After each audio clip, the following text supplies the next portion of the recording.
안녕하세요. 하루 필수 말씀 충전 하필 큐티 주종환입니다. 오늘 함께 나눌 하나님 말씀은 요한계시록 16장 12절에서 21절까지 말씀입니다. 또 여섯째 천사가 그 대접을 큰 강 유브라데에 쏟음에 강물이 말라서 동방에서 오는 왕들의 길이 예비되었다라고 이렇게 되어 있어요. 유프라테스의 강물이 마르는 이 이야기는 여섯 번째 나팔과도 연결되어져 있죠. 그 나팔이 불렸을 때 유프라테스에 벌어지는 일들이 이제 포함되어져 있는데 이 대접에서도 마찬가지로 유프라테스가 등장하는 것을 보게 됩니다. 그리고 우리가 일곱 번째 나팔과 일곱 번째 대접이 쏟아졌을 때, 물론 일곱 인이 떨어졌을 때도 마찬가지고, 우레소리와 같은 소리, 그리고 지진이 일어나는 것, 이것들이 다 이제 동일한 사건들을 보여준다라고 우리가 함께 그렇게 나눠 왔었어요. 이제 더 우리가 살펴보겠지만 이 과정들이 결국 마지막 최후의 전쟁들을 준비하고 예비하게 되는 어떤 그런 모습들이라는 걸 우리가 보게 됩니다. 동방에서 오는 왕들의 길이 예비되었다라고 하는 말 자체를 어떤 실제적으로 동방에서 오는 어떤 제국이나 어떤 강력한 힘이나 이런 것들이 온다라고 해석할 필요는 없어요. 다만 우리가 이제 본 것처럼 하나님께서 바벨론을 심판하실 때 고레스를 사용하시죠. 이게 이제 예언되었던 내용이니까. 그래서 어떤 다른 힘들을 사용하셔서 바벨론을 치시듯이 하나님께서 역사 가운데 있는 어떠한 제국이든지 어떠한 왕이든지 어떠한 힘이든지 주님께서 사용하시면 그 어떤 강력한 이 제국, 힘, 권력, 세속적인 힘, 어떤 것이든지 그런 것들이 오래 살아남을 수 없다라고 하는 것을 보여주는 그런 재앙이라고 우리가 볼 수 있습니다. 이때 개구리 같은 새 더러운 영이 용의 입과 짐승의 입과 거짓 선지자의 입에서 나와요. 우리가 이전에 살펴봤던 그 사악한 삼위일체의 모방자에 대해서 이야기 나눴었죠. 그래서 용의 입, 짐승의 입, 거짓 선지자의 입, 물론 이제 또 다른 짐승이라고 표현되기는 했습니다만 그게 이제 거짓 선지자로 지금 등장하고 있죠.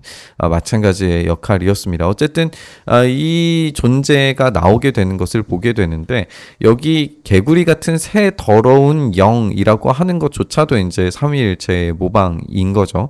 또 개구리가 10가지 재앙, 이 10가지 재앙에서 하나의 재앙이었는데 이 10가지 재앙에서 개구리가 가지는 독특한 점이 뭐냐면 개구리의 신이 있는데 헤케트라고 하는 신이에요. 이 헤케트가 개구리 신인데 부활과 관련되어져 있는 신이에요. 우리가 상상을 해보면 개구리가 겨울잠을 잤다가 다시 일어나게 되잖아요. 그게 이제 이 부활이다라고 상상을 해서 이 헤케트라고 하는 신이 이제 부활과 관련되어져 있는 신인데 이 개구리 같은 새 더러운 영이라고 하는 것조차도 부활에 대한 사악한 모방이죠. 이 용의 입과 짐승의 입과 거짓 선지자의 입이 이런 사악한 모방이다라고 하는 게 계속 반복되고 있는 걸 우리가 볼 수 있어요. 그들은 귀신의 영이고 이적을 행하여서 온 천하 왕들에게 가서 하나님 곧 전능하신 이의 큰 날에 있을 전쟁을 위하여 그들을 모았다라고 되어져 있습니다. 그래서 이 사악한 영은 이 동방에서 오는 왕들의 길들을 예비하고 그리고 이 적극적인 이 시대를 바꿀 어떤 모든 존재적인 상황들을 뒤집어 엎을 그런 전쟁을 준비한다라는 걸 우리가 알 수가 있어요.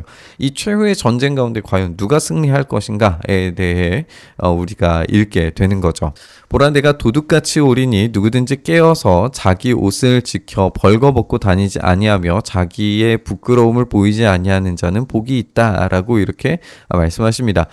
이 문장은 아마도 이제 삽입이 되어져 있는 문장처럼 보여지죠. 이 최후의 전쟁을 준비하는 모습과 여기에서 아마겟돈이라고 하는 곳으로 왕들을 모으는 게 이제 자연스럽게 여겨질 텐데 여기에서 문장이 삽입되어져 있는 것으로 보여요. 그런데 여기에 이 옷을 지켜서 벌거벗고 다니지 아니하며 라고 하는 게 요한계시록 우리가 3장에서 읽었었던 이 라오디게아 교회를 생각나게 만들죠.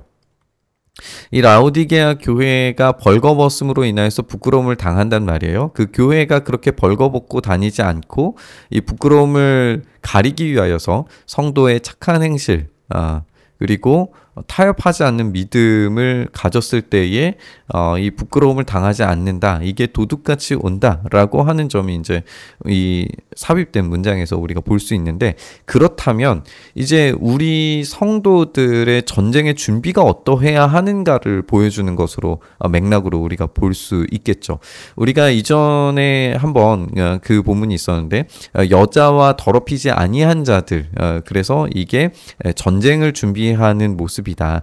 그래서 14만 4천이 준비되어야 된다. 그것이 교회 전체가 준비되어야 하는 모습이다. 교회의 순결성과 연결되어져 있다라고 하는 점을 지적을 했었는데, 그것이 이제 연결되어져 있는 것을 우리가 볼 수 있어요. 그러니까 전쟁, 최후의 전쟁을 준비하는 데 있어서 어린 양께서 어디로 가든지 따라가는 주님의 교회, 그들이 해야 하는 전쟁의 준비는 지금 이들이 준비하는 것처럼 어떤 힘과 무력, 어떤 전쟁 물자를 대비하는 뭐 이런 방식으로 준비하는 것이 아니라 성도의 착한 행실과 그리고 예수 그리스도만을 온전히 선택하는 타협 없는 순전한 믿음만이 이 전쟁의 유일한 준비다라고 하는 것을 우리가 알 수가 있습니다. 여기서 이제 중요한 아마겟돈에 대해서 좀 더 깊이 생각을 좀 해봐야 할 것 같아요. 이걸 제가 해설을 조금 썼는데 좀 한번 보면서 이야기를 해봅시다. 아마겟돈이라는 곳은 어디일까 생각해 보면 원어 자체를 읽으면 사실은 하르마겟돈이라고 읽어야 됩니다. 하르라고 하는 게 산이라고 하는 뜻이거든요. 그래서 이거는 그리스어가 아니라 히브리어입니다. 히브리어로 하르가 산이고 마게돈이 무깃도라고 읽는 것이 이제 가능해요. 그래서 무깃도 산이라고 표현되는 건데, 사실 무깃도에는 산이 없습니다.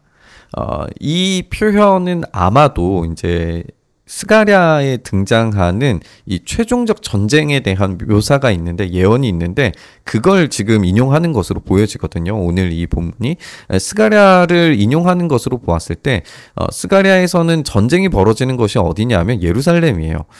예루살렘에 벌어지는 큰 전쟁이 굉장히 심각하게 벌어질 텐데, 그때의 슬픔이, 그때의 아픔이 얼마나 큰지 마게돈 평야에서 벌어지는 것처럼 슬프다라고 하는 말을 이제 인용하는 것으로 보여져요.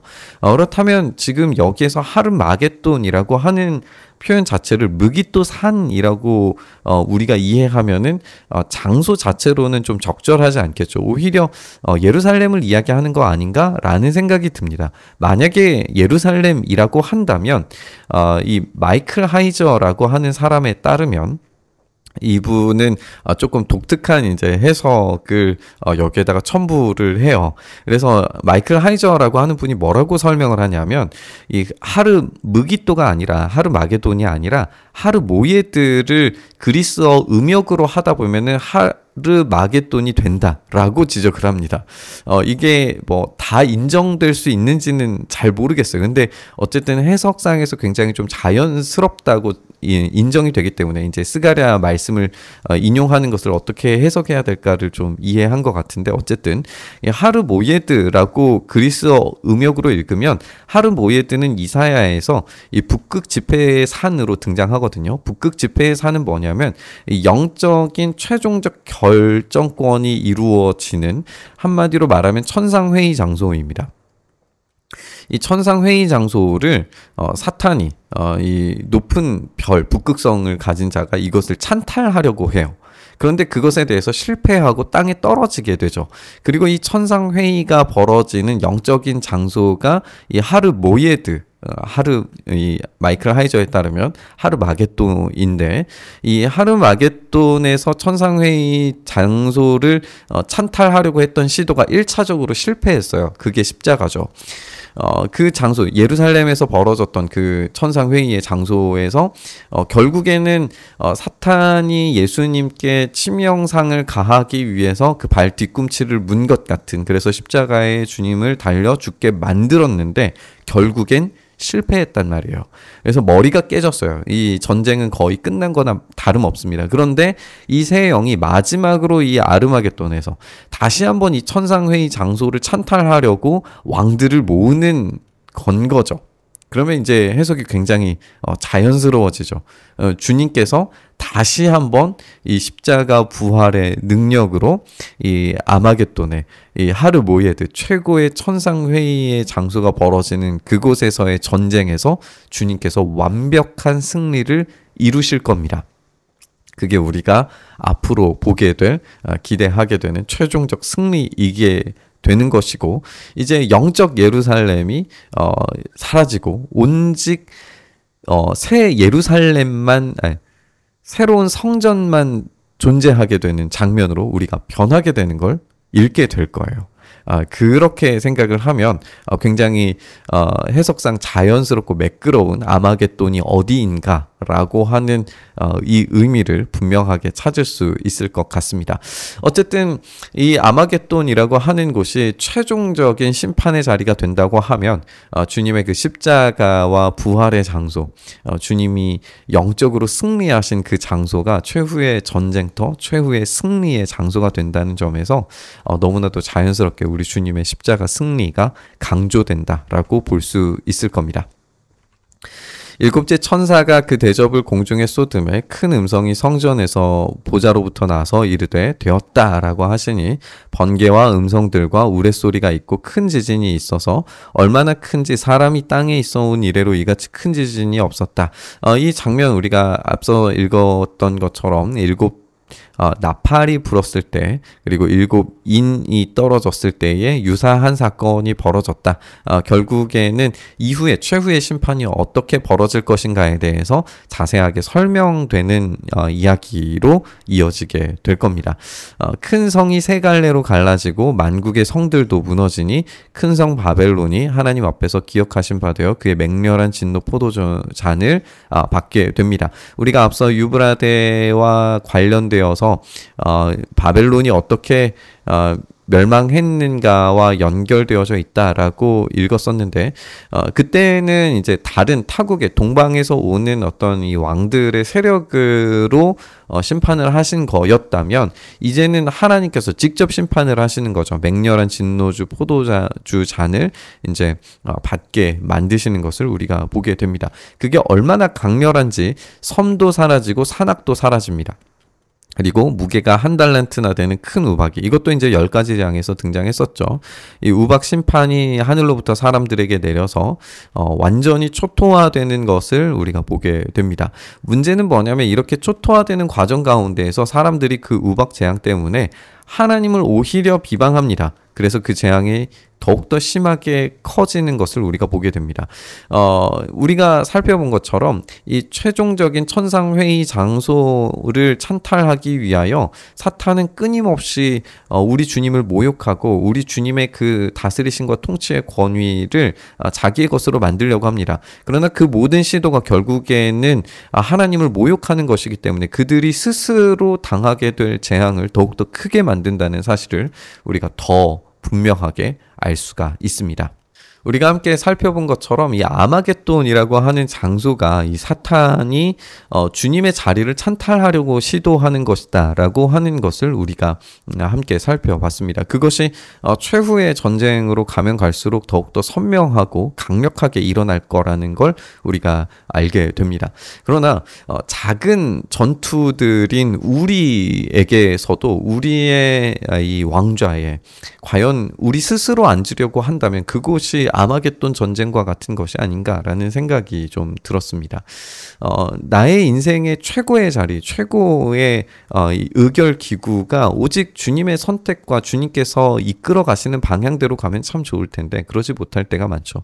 우리 교회도 마찬가지고 또 우리의 시대도 마찬가지인 것 같습니다. 주님이 아닌 다른 것으로 해결하려고 하는 그 수많은 시도들과 수많은 결정들이 결국에는 이 하르마겟돈, 이 아마겟돈 전쟁에서 패배하는 어떤 모습이 아닌가라는 생각이 들었습니다. 이 십자가 위에서의 승리만이 우리에게 유일한 승리가 될 수 있었으면 좋겠습니다.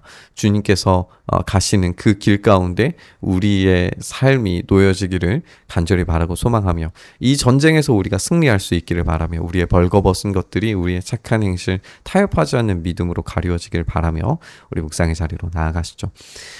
주님, 결국 우리의 삶에 이 전쟁이 시작되었고 또 지금도 여전히 치르고 있는 과정이라는 사실을 배우게 됩니다. 주님, 우리가 이 전쟁에서 승리할 수 있도록 은혜 더하시고 붙잡아 주시옵소서. 그렇게 오늘도 우리에게 승리 주시기를 간절히 바라고 소망하며 우리 주님 예수님 이름으로 기도드리옵나이다. 아멘.